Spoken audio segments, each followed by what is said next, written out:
Olá, neste Politiquinho de hoje a gente vai conversar então sobre o que de hoje não pode. Olá, neste Politiquinho a gente vai conversar hoje não, de novo hoje. Hoje não, hoje não, hoje sim, hoje sim.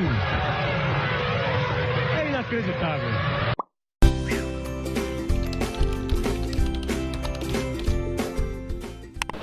Olá, neste Politiquinho agora a gente vai conversar sobre ocupações. As ocupações tomaram conta do Brasil inteiro nas últimas semanas e chegaram aqui no Rio Grande do Sul, em Porto Alegre, mais especificamente na URGS, está chamando muito a atenção as ocupações da URGS. Então a gente trouxe dois alunos da URGS para conversar aqui, o Marcos, que é da Fabico, da Faculdade de Comunicação, e o Christopher, que é da Faculdade de Letras. Então, meninos, como é que chegou aqui em Porto Alegre esse movimento de ocupações? Assim, como é que vocês acompanharam esse processo?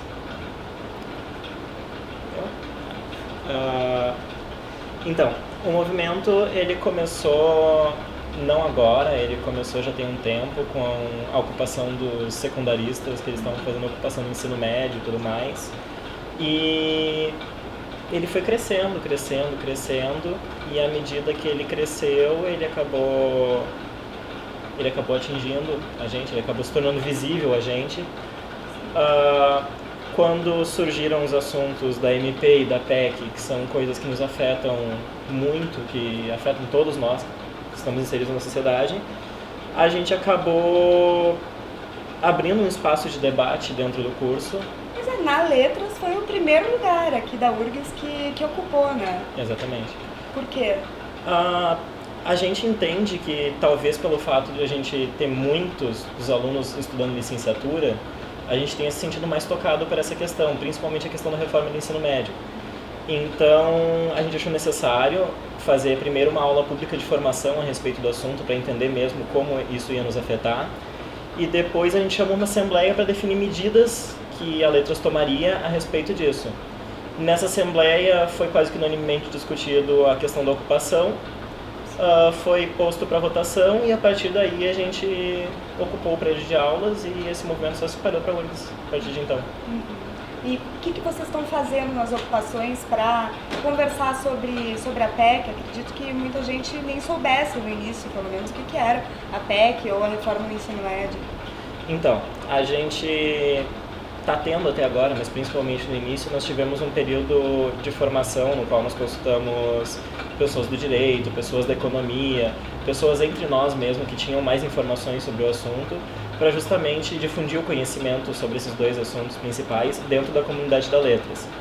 E o nosso próximo passo, que a gente está pondo em prática agora, é ir nos diversos cursos da URGS, nos diretórios, falar com a comunidade, ir em escolas estaduais, ir em várias escolas, na verdade, ir onde a gente for chamado, onde a gente for bem-vindo, para falar sobre esse assunto e divulgar para a sociedade, porque o nosso objetivo na ocupação é realmente dialogar, é causar o diálogo. A gente entende que a ocupação é algo no sentido de vamos parar porque a gente precisa falar sobre isso, entendeu? Sim. É mais ou menos por aí, ali na Fabico. A Fabico não tem licenciatura. Então, por que vocês resolveram ocupar? A gente foi inspirado pelos alunos da Letra, como eles iniciaram o movimento, a gente resolveu aderir porque a gente entende no nosso meio que as propostas, o pacote inteiro, seja a PEC, a MP e a Escola Sem Partido, que são as três pautas centrais do movimento nacional, né, das ocupações, ela está sendo proposta de uma maneira arbitrária e que vai influenciar a vida de todos profundamente nos próximos 20 anos. E esse projeto de país, ele não passou pelo crivo das urnas. O Ponte para o Futuro, do Michel Temer, não foi votado, sabe? A população não escolheu isso. Então, não foi democrático. Eu não gosto de usar a palavra golpe, porque as pessoas ficam, né? Não é bem assim, foi democrático, foi constitucional. Mas o projeto dele não foi votado, a população não foi consultada e não está sendo.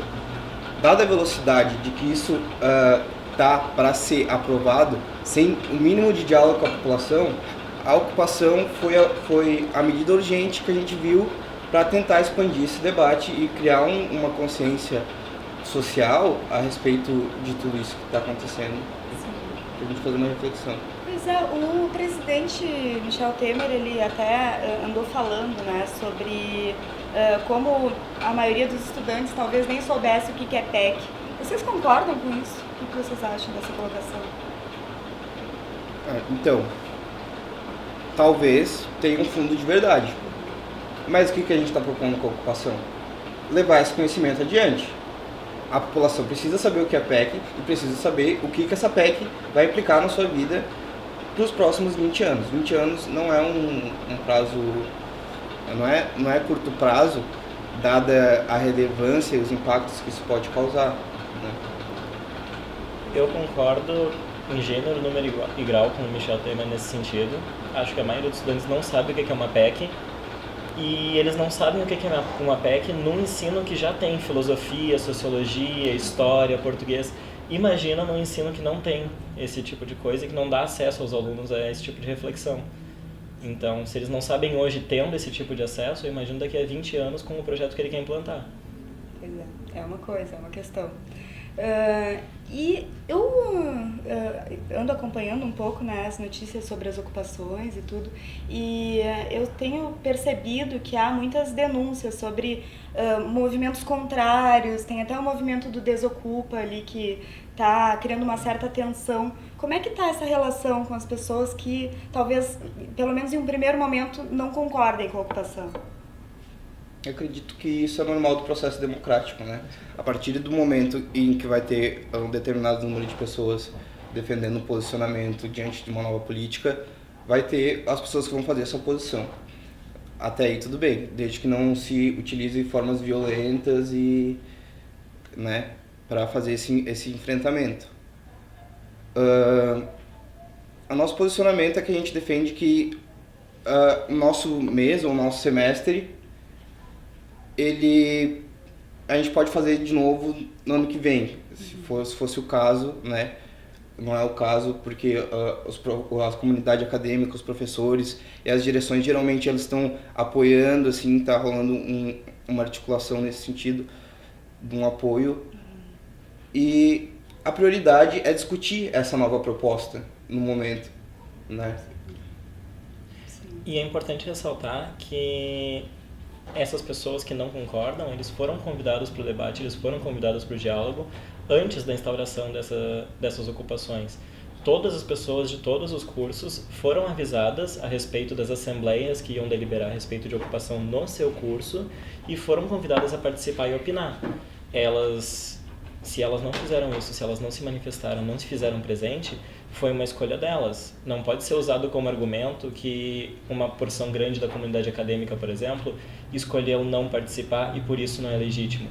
Se fosse por isso, a gente poderia citar a eleição para prefeito de Porto Alegre como algo ilegítimo também, porque nós tivemos mais votos nulos e brancos do que votos no candidato que foi eleito. Sim, acho que a questão mesmo da democracia representativa está muito em pauta ultimamente. Exatamente. Né? Mas, e quais são os próximos passos do movimento? Vai continuar até quando? Existe, assim, já está definido, por exemplo, o que o governo federal deveria acenar, por exemplo, para haver um processo talvez de desocupação ou de diálogo? Então, internamente, o que está acontecendo agora é um momento de articulação entre essas ocupações, porque em primeiro momento o que a gente estava tentando fazer era aumentar o movimento, realmente. Era atingir todos os cursos que a gente conseguisse, era causar o debate interno na URGS. Uhum. Agora que a gente conseguiu atingir esse estado de estamos falando disso, estamos debatendo isso, o próximo passo é levar isso para a comunidade externa, levar isso para a população, causar o debate. E a respeito de terminar o movimento, eu não vejo isso acontecendo tão cedo, porque isso depende do governo realmente recuar. Que é importante sempre lembrar também que não é só a URGS que está ocupada, não é a URGS que está tentando barrar uma PEC, uma MP, são 1.300 escolas, 1.300 unidades de ensino, mais ou menos, ocupadas no país. 1.300 cursos, no caso, ou... No caso, unidades de ensino, por exemplo... Porque são mais ou menos 180 campos, né? Universitários? Sim, mas a gente está contando com o ensino médio, institutos federais, Sim. então...